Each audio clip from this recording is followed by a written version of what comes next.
Before we get started with this video, a quick note from my personal experience. Changing my diet has significantly reduced my high blood pressure.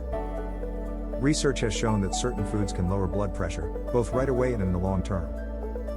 Also known as hypertension, high blood pressure affects 1 in 3 adults in the United States. Number 2. Bananas, my favorite. Bananas contain plenty of potassium, a mineral that plays a vital role in managing hypertension. One medium-sized banana contains around 422 milligrams of potassium.